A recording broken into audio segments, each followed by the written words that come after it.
ज़्यादातर मान लो।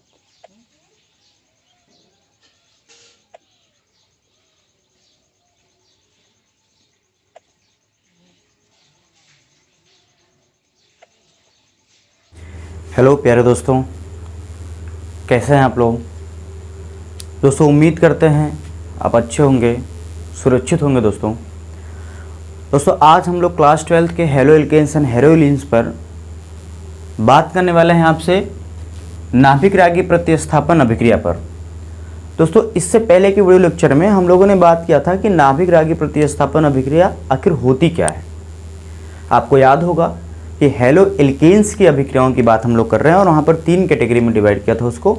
एक तो हमने बात किया था दोस्तों नाभिक रागी प्रतिस्थापन अभिक्रिया, दूसरा बात किया था हम लोगों ने elimination reaction that is the विलोपन अभिक्रिया, तीसरी बात हम लोगों ने दोस्तों किया था धातुओं के साथ अभिक्रिया। उनमें से मैंने कहा था कि इसको हम लोग थोड़ा डिटेल में पढ़ने वाले हैं नाभिक रागी प्रतिस्थापन अभिक्रिया को। और मैंने आपको बताया था कि नाभिक रागी प्रतिस्थापन अभिक्रिया 2 तरह से होती हैं। एक तो होती है द्वि अणुक नाभिक रागी प्रतिस्थापन अभिक्रिया that is the bimolecular nucleophilic substitution reaction, उसको हम लोग SN2 बोलते हैं। और एक होती है यूनिमोलिकुलर, ठीक है दोस्तों, यूनिमोलिकुलर न्यूक्लियोफिलिक सब्स्टिट्यूशन रिएक्शन, उसको हम लोग SN1 बोलते हैं। तो उसे क्या बोलते हैं, SN1 बोलते हैं। तो ये दोनों होते क्या हैं दोस्तों, इन दोनों का क्रियाविधि मैकेनिज्म क्या होता है, इस पर हम लोग थोड़ा सा डिटेल में चर्चा आपसे करते हैं। तो दोस्तों देखिए SN2 रिएक्शन जो होता है इसमें से कुछ बातें हम लोगों को बिल्कुल ही श्योर और ध्यान रखनी है। तो पहला पॉइंट है SN2 अभिक्रिया एक पद में होती है, एक पद में होती है। यहाँ पे दोस्तों 2 को देख के हमको लग सकता है कि SN2 अभिक्रिया 2 स्टेप की होती है, लेकिन SN2 अभिक्रिया एक पद में होती है। यही सबसे कन्फ्यूजन वाला पॉइंट रहता है। तो इसको तो बिल्कुल ही क्लियर कर लीजिए कि SN2 अभिक्रिया सिंगल स्टेप की प्रक्रिया है। अब ये 2 किसके लिए स्टैंड करता है, किसके लिए आता है, what is the meaning of that 2। तो इसका है SN2 अभिक्रिया द्वितीय कोटि के वेग का अनुसरण करती है, अनुसरण करती है। तो बात को बड़े ध्यान से दोस्तों समझिएगा कि SN2 अभिक्रिया द्वितीय कोटि के वेग का अनुसरण करती है। इसका आशय ये है दोस्तों कि हमारा जो SN2 अभिक्रिया होती है उसका जो वेग होता है, यहाँ पर मैं आपको अभिक्रिया लिख के दिखाऊं कि कोई भी अभिक्रिया कि मेरे पास ये RX है और मैंने ये न्यूक्लियोफाइल लेके आया और ये न्यूक्लियोफाइल इसके साथ जुड़ गया तो RNU बना और X माइनस बाहर निकल गया। तो ये क्या है दोस्तों, ये मान लेते हैं क्रियाधर है जिस पर क्रिया होनी है, और ये क्या है, मान लीजिए बाहर से आने वाला आक्रमणकारी है, अभिकारक है। ये हमारा क्या है, एल्किल हैलाइड है, और ये क्या है, नाभिक रागी है। बात को बड़े ध्यान से दोस्तों समझिएगा, ये हमारा एल्किल हैलाइड है और ये क्या है, नाभिक रागी है। अब अभिक्रिया का वेग इन दोनों की सांद्रताओं पर निर्भर करेगा। मतलब इसकी सांद्रता बढ़ाएंगे तो अभिक्रिया का गति बढ़ेगा, इसका सांद्रता बढ़ाएंगे तो भी अभिक्रिया का गति होगा दोस्तों बढ़ेगा। तो वेग बराबर लिख सकते हैं, वेग बराबर K RX और NU माइनस। तो इस तरीके से दोस्तों इस पर भी और इस पर भी वेग के पावर 1 पर डिपेंड करेगा।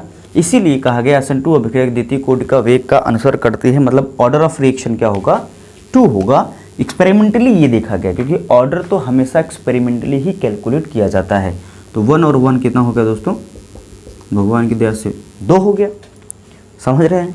तो इस तरीके से जो सेकेंड पॉइंट था वो क्या था कि SN2 अभिक्रिया द्वितीय कोटि का वेग का अनुसरण करती है। एक पॉइंट दोस्तों इसमें बहुत ही इंपॉर्टेंट और पड़ जाता है आपको कि SN2 अभिक्रिया में SN2 अभिक्रिया में विन्यास का प्रतीपन हो जाता है, प्रतीपन हो जाता है। इसका दोस्तों क्या अर्थ होता है? विन्यास का प्रतीपन हो जाता है। तो दोस्तों जैसे ये हमारे पास एल्किल हैलाइड है, यहाँ पर जो एल्किल लगा हुआ है, आने वाला न्यूक्लियोफाइल इसके विपरीत दिशा में लगता है। मतलब यह जो न्यूक्लियोफाइल है वो इधर से आके इसके साथ जुड़ जाएगा, इधर से आके इसके साथ जुड़ जाएगा। अर्थात जो पहले हमको दिख रहा था वो अब जो हमारा यौगिक होगा, जो नया बन के उत्पाद कन्वर्ट हुआ होगा, उसके विन्यास में प्रतीपन हो गया होगा। मतलब पहले ये मान लो क्या था, आर ग्रुप था, ये हमारा जुड़ा हुआ था क्या, मान लो हैलोजन ग्रुप। ये आर ग्रुप था, ये हैलोजन ग्रुप। आने वाला न्यूक्लियोफाइल इधर से ना जुड़ के कहाँ से जुड़ता है, इधर जुड़ता है। यहाँ से बाहर चला जाता है, यहाँ से बाहर चला जाता है, और आने वाला न्यूक्लियोफाइल कहाँ जुड़ता है, इधर जुड़ता है। तो विन्यास में दोस्तों क्या हो जाता है, प्रतीपन हो जाता है। जैसे बरसात के दिनों में क्या होती है, हवा चलती है तो छतरी हमारी उलट जाती है, उस तरीके की बातें जो है यहाँ पे विन्यास में देखने को मिलती हैं। तो जब हम लोग क्रियाविधि पढ़ेंगे तो इस पॉइंट को और डिटेल में बात करेंगे। बहरहाल आपको जो ध्यान रखने वाले पॉइंट्स है SN2 के लिए वो ये हैं, ये एक पद में होती है ना, ये SN2 अभिक्रिया द्वितीय कोटि के वेग का अनुसरण करती है ना। फिर ये अभिक्रिया SN2 विन्यास में क्या हो जाता है, प्रतीपन हो जाता है। तो दोस्तों मैं यहाँ पर इस चीज़ को मिटाता हूँ और आपको इस चीज़ को मैं यहाँ पे इरेज कर रहा हूँ। ये देखिए इरेज कर दिया, और पॉइंट नंबर 3 को यहीं पे लिख दे रहा हूँ, विन्यास में प्रतीपन। ठीक दोस्तों, अब अपन क्या करते हैं, इसकी क्रियाविधि को समझते हैं। क्रिया विधि दैट इज द मैकेनिज्म को हम लोग क्या करते हैं, अब डील करते हैं। तो देखिए हमारे पास जैसे मैंने एग्जांपल लिया HH और ये Cl, ये एक हमारे पास क्या है दोस्तों, एल्किल हैलाइड है। और इसका रिएक्शन हम लोगों ने OH-, ये एक न्यूक्लियोफाइल है, ये कहीं से पैदा हुआ होगा, कहाँ से हुआ होगा, NaOH से। आई एम वेरी सॉरी दोस्तों, ये NaOH से पैदा हुआ होगा या तो KOH से पैदा हुआ होगा। अब होगा क्या, देखिएगा यहाँ पे बड़े इत्मीनान से देखिएगा, यह OH इसके साथ जुड़ना चाहता है, किसके साथ, इस कार्बन के साथ। क्यों जुड़ना चाहता है, क्योंकि यहाँ पे पार्शियल नेगेटिव है और यहाँ पर पार्शियल पॉजिटिव है। ये ठहरा न्यूक्लियोफाइल, न्यूक्लियोफाइल का मतलब पॉजिटिव लवर, यहाँ पे जाना चाहता है। तो जैसे यहाँ पे चलेगा तो ये Cl खुद इलेक्ट्रॉन रिच स्पीसीज है, मतलब खुद एक न्यूक्लियोफाइल है। तो इसका क्या होगा, बड़ा सा इलेक्ट्रॉन क्लाउड होगा, बड़ा सा इलेक्ट्रॉन क्लाउड होगा दोस्तों। तो जैसे ये इसके पास आएगा, इधर से आएगा इससे जुड़ने के लिए, ध्यान से बात को समझिएगा, इधर से आएगा इससे जुड़ने के लिए, ये Cl इसको रिप्लेस करेगा, मतलब रिपेल करेगा, मतलब प्रतिकर्षण होगा, क्योंकि इसके पास भी इलेक्ट्रॉन है और इसके पास भी इलेक्ट्रॉन है। तो डर के मारे यह न्यूक्लियोफाइल इधर से, इस साइड से इसके साथ नहीं जुड़ पाएगा, तो रास्ता तलाशेगा और बैक साइड से यहाँ से जुड़ेगा। क्यों, क्योंकि ये बहुत ही छोटे छोटे क्या हैं, हाइड्रोजन है, और पीछे से क्या है, जगह खाली है, पीछे से जगह खाली है, और आगे से क्या है, प्रॉब्लम हो रहा है इस Cl की वजह से। अर्थात यहाँ पर जो उपस्थित है इलेक्ट्रॉन का रिपल्सन हो रहा है, इधर से जुड़ने आ तो रहा है लेकिन ये वापस भाग जा रहा है डर के मारे। तो बाहुबली में कटप्पा की तरह क्या करिएगा, ये पीछे से अटैक किया और इस कार्बन के साथ क्या होगा दोस्तों, जुड़ गया। तो यहाँ पे स्थिति देखिएगा क्या हो जाता है, ये H और यहाँ पे ये OH जुड़ जाता है, और ये बॉन्ड ऑलरेडी Cl का रहता है। ठीक है, अब इसको बोलते हैं ट्रांजिशन स्टेट, अब तुरंत मतलब ये ट्रांजिशन स्टेट 10⁻⁻², मतलब आप समझो कि ना के बराबर होती है, क्योंकि ये अभिक्रिया सिंगल स्टेप की है। तो ये इधर से इसके साथ जुड़ा और ये इधर से बाहर निकला, ये इधर आया इसके साथ जुड़ा और ये बाहर निकला। ये तुरंत होती है। ये ट्रांजिशन स्टेट आपको केवल समझाने के लिए दिखाई जा रही है। ये तुरंत दोस्तों कन्वर्ट हो जाती है। ये पुराना बॉन्ड था, इसको क्या कर देता है, ये कार्बन तोड़ देता है, क्योंकि नया अभी बॉन्ड बनाया हुआ है। ये H और H, तो ये फाइनल क्या होता है, फाइनल प्रोडक्ट बन जाता है। क्या होता है दोस्तों, फाइनल प्रोडक्ट बन जाता है।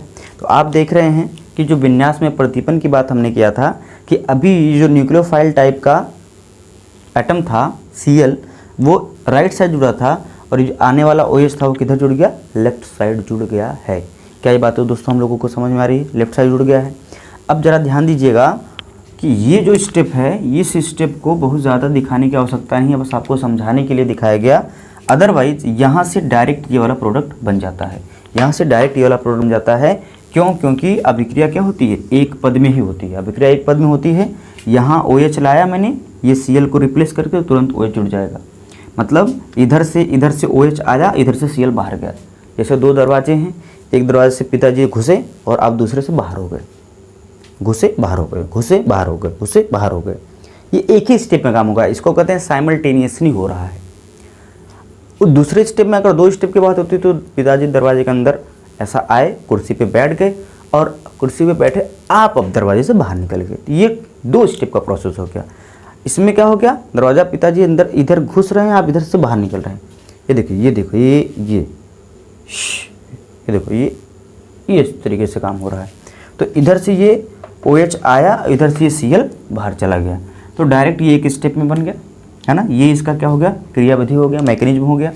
ठीक, SN2 अभिक्रिया द्वितीय कोटि का अनुसरण करेगा, मतलब इसके और इसके दोनों की सांद्रता पर वेग निर्भर करेगा। इसकी सांद्रता को बढ़ाएंगे तो भी बढ़ेगा, इसकी सांद्रता को बढ़ाएंगे तो भी बढ़ेगा, दोनों की सांद्रता को बढ़ाएंगे तो भी बढ़ेगा। हाँ, जब इसकी सांद्रता बढ़ाने पर बढ़ रहा है, इसकी सांद्रता बढ़ाने पर बढ़ रहा है, तो दोनों की सांद्रता बढ़ाएंगे तो भी तो बढ़ेगा। बोलो, ठीक है। अब यहाँ पर विन्यास में क्या हो गया दोस्तों, प्रदीपन हो गया, विन्यास जो हो गया वो क्या हो गया, उल्टा हो गया। अब दोस्तों यहाँ पे छोटी सी बात करते हैं कि जो हमारे एल्किल हैलाइड के साथ अभिक्रिया कर रहा है न्यूक्लियोफाइल और बन रहा है नाभिक रागी प्रतिस्थापन अभिक्रिया, ये किन किन फैक्टरों में दोस्तों क्या होता है, निर्भर करता है। आखिर क्या फैक्टर होगा कि अभिक्रिया की गति क्या होगी, तेज होगी या स्लो होगी। तो ज़रा बात को समझिएगा। मैं यहाँ से इसको इरेज कर रहा हूँ, इसको मैं नीचे रहने ही देता हूँ। देखिएगा, पहला फैक्टर होता है एल्किल हैलाइड की प्रकृति, एल्किल हैलाइड की प्रकृति, that is nature of alkyl halide. दोस्तों, एल्किल हैलाइड की प्रकृति के ऊपर SN2 अभिक्रिया किस प्रकार से रिफ्लेक्ट होगी या प्रभावित होगी, जरा बात को समझिएगा। तो यहाँ पे मैं अलग अलग एल्किल हैलाइड आपके सामने लेता हूँ। मेरे पास आता है H ये Cl, मेरे पास आता है CH3 CH2 Cl, मेरे पास आता है CH3 CH3Cl, मेरे पास आता है CH3 CH3Cl। दोस्तों, ये मेरे पास स्थितियाँ बनी हुई हैं। ये अलग अलग प्रकार की क्या है, एल्किल हैलाइड है, जिनमें से ये मेथिल क्लोराइड है, क्योंकि हमने क्लोराइड लिया हुआ है। ठीक है, आप कोई भी ले सकते हो। ये मेथिल क्लोराइड है, ये 1 डिग्री मेथिल क्लोराइड है, ये 2 डिग्री मेथिल क्लोराइड है, ये 3 डिग्री मेथिल क्लोराइड है। ठीक, अगर यहाँ पे मैं X लगा दूँ तो मेथिल हैलाइड हो जाएगा। ठीक, अब जरा बात को ध्यान से समझिएगा कि इस पर भी न्यूक्लियोफाइल जुड़ना चाहता है, यहाँ भी दोस्तों जुड़ना चाहता है, यहाँ भी इस कार्बन से जुड़ना चाहता है, और यहाँ भी न्यूक्लियोफाइल इस कार्बन से जुड़ना चाहता है। व्हाट डू यू थिंक, क्या सोचते हो आप, इन चारों में किस एल्किल हैलाइड पर न्यूक्लियोफाइल आसानी से जुड़ पाएगा? बोलो। बिल्कुल सही दोस्तों, यहाँ पर एल्किल हैलाइड पर आसानी से न्यूक्लियोफाइल जुड़ेगा, क्योंकि दोस्तों इधर से आएगा तो ये Cl का इलेक्ट्रॉन क्लाउड प्रॉब्लमेटिक करेगा, इसको प्रॉब्लम करेगा, और पीछे पिद्दी से छोटे छोटे से क्या है, हाइड्रोजन है, बहुत सारा स्पेस है, ये आसानी से आके इसके साथ क्या हो जाएगा, जुड़ जाएगा, कोई प्रॉब्लम इसको नहीं होगी। यहाँ पे दोस्तों, यहाँ पे 3 हाइड्रोजन थे, यहाँ पर एक हाइड्रोजन रिप्लेसमेंट हो गया किसके साथ, CH3 के साथ। मतलब यहाँ पर कुछ स्थिति इस तरीके से बनी हुई है, ये हाइड्रोजन है, ये हाइड्रोजन, और ये क्या है, CH3 है। तो यहाँ पे इस न्यूक्लियोफाइल सामने से तो बिल्कुल नहीं अटैक कर पाएगा, पीछे से आएगा तो यहाँ पर CH3 का बड़ा इलेक्ट्रॉन क्लाउड, इनके छोटे छोटे इलेक्ट्रॉन क्लाउड, तो यहाँ पर भी ये पीछे से अटैक तो कर सकता है यहाँ से एक साथ, लेकिन इसके तुलना में ये थोड़ा सा इसको प्रॉब्लम होगा। यहाँ पे प्रॉब्लम और बढ़ जाएगा, यहाँ पे तो बहुत ज़्यादा प्रॉब्लम होगा। हाँ, यहाँ से ये न्यूक्लियोफाइल सामने से तो अटैक कर नहीं पाएगा, पीछे से अटैक करने के लिए आएगा तो इसको क्या होगा, जगह ही नहीं मिलेगा। तो दोस्तों यहाँ पर जो अभिक्रिया की गति होगी 3 डिग्री एल्किल हैलाइड में, 3 डिग्री एल्किल हैलाइड में, वो बहुत ही क्या होगी, कम होगी। वो बहुत ही क्या होगी दोस्तों, कम होगी। और ये मेथिल हैलाइड में अभिक्रिया की गति क्या होगी, ज़्यादा होगी। तो इस तरीके से कह सकते हैं दोस्तों कि मेथिल हैलाइड ज़्यादा अभिक्रियाशील है 1 डिग्री से, 1 डिग्री ज़्यादा है 2 डिग्री से, 2 डिग्री ज़्यादा है 3 डिग्री से। क्यों ऐसा दोस्तों हुआ, बहुत ही ध्यान से, बहुत ही आराम से आप समझ सकते हो कि यहाँ पर सामने से न्यूक्लियोफाइल जुड़ेगा नहीं, बैक साइड से जुड़ेगा। बैक साइड यहाँ पे धीरे धीरे क्या होती जा रही हैं, ब्लॉक होती जा रही हैं, इसलिए अभिक्रिया की गति क्या हो जाती है दोस्तों, कम हो जाती है। SN1 में इसका विपरीत होगा। लेकिन अभी के लिए आप ये समझो, अभी के लिए आप ये 1 2 3 में करो तो 1 डिग्री ग्रेटर होता है 2 डिग्री से, और 2 डिग्री ग्रेटर होता है 3 डिग्री से, और इससे भी ग्रेटर होता है क्या, मेथिल हैलाइड इससे क्या होता है दोस्तों, ग्रेटर होता है। तो ये अभिक्रिया के घटने का क्रम है, ये ज़्यादा फिर ये कम, फिर ये कम, फिर ये कम। ठीक, पहला तो पॉइंट हो गया किसके साथ, कि एल्किल हैलाइड की प्रकृति पर जो है मामला निर्भर कर रहा है। दूसरा पॉइंट दोस्तों होता है, यहाँ से मैं इसको भी अभी इरेज कर दे रहा हूँ क्योंकि ये तो आप बात समझ ही गए होंगे। चलिए, पहला पॉइंट दोस्तों ये हो गया। दूसरा हो गया विलायक की प्रकृति पर। देखिएगा दोस्तों, जो अभी अभी मैंने यहाँ पे ट्रांजिशन स्टेट बनाया हुआ था वो बहुत ही कम ध्रुवी होता है। वो क्या होता है दोस्तों, बहुत ही कम ध्रुवी होता है। तो कम ध्रुवी वाला क्या रहेगा, विलायक रहेगा। तो अभिक्रिया की गति क्या होगी, तेज होगी। अगर ज़्यादा ध्रुवी रहेगा तो एक पोल बना के उसको ट्रैक किया रहेगा और न्यूक्लियोफाइल जल्दी से अटैक नहीं कर पाएगा। तो कम ध्रुवी विलायक में अभिक्रिया होने पर अभिक्रिया की गति तेज होती है। ये बात क्या दोस्तों हम लोग को क्लियर हो पा रही है कि कम ध्रुवी विलायक होने पर अभिक्रिया की गति क्या होती है, तेज होती है। तो पहला एल्किल हैलाइड पर ये स्थितियाँ बनी। विलायक अगर हम लेस पोलर लें तो भी अभिक्रिया की गति क्या होगी दोस्तों, तेज होगी। थर्ड पॉइंट है, क्योंकि अभिक्रिया की गति एल्किल हैलाइड के साथ साथ नाभिक रागी पर भी निर्भर कर रहा है, तो नाभिक रागी के प्रकृति पर भी मामला क्या होगा दोस्तों, डिपेंड करेगा। तो दोस्तों सोचो, ये जो न्यूक्लियोफाइल है ये अगर ज़्यादा मजबूत होगा तो बड़ी ही तेज़ी के साथ इस पर जुड़ेगा। अगर कमज़ोर होगा तो धीरे धीरे जाएगा, जुड़ेगा।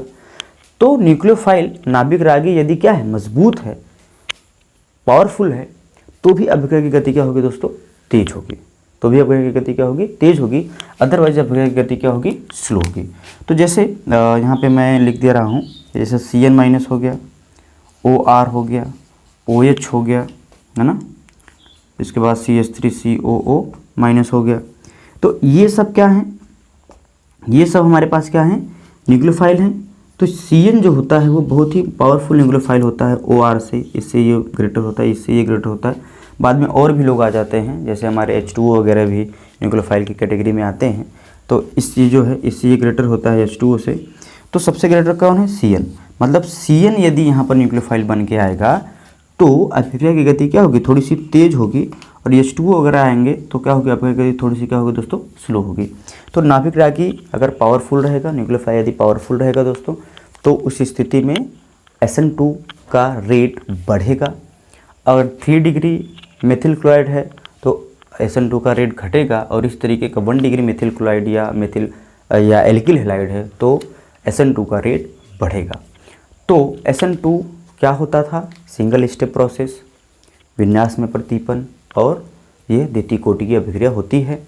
SN2 के मैकेनिज्म में मैंने बताया कि ट्रांजिशन स्टेट बहुत ही कम समय के लिए बनता है। ये एक स्टेप का प्रोसेस है, ये ध्यान रखना है। इसमें 1 डिग्री एल्किल हैलाइड में अभिक्रिया करवाएंगे तो ज़्यादा तेज़ी से होगी। स्ट्रॉन्ग न्यूक्लियोफाइल रहेगा तो भी अभिक्रिया थोड़ा सा ज़्यादा तेज़ी से होगी। और विलय की स्थिति क्या होनी चाहिए, लेस पोलर होना चाहिए। तो दोस्तों इन बातों का ध्यान रखना है SN2 में। इसके बाद हम लोग SN1 अभिक्रिया की बात करेंगे और फिर दोनों में डिफरेंसेस, अंतर की बात करेंगे। मिलते हैं दोस्तों नेक्स्ट वीडियो में। Till then bye bye, God bless you.